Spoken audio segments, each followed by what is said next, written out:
దేవా, మీ యొక్క అభీష్టం నెరవేర్చమని ప్రార్థన చేస్తున్నాను.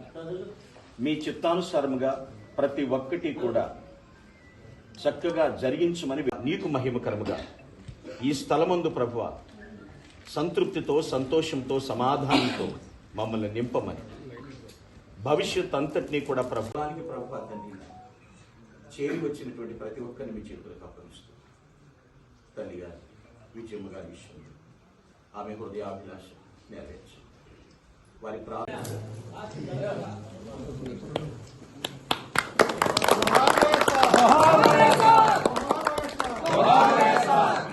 डॉक्टर वाइस राजशेखर रेड्डी गारू।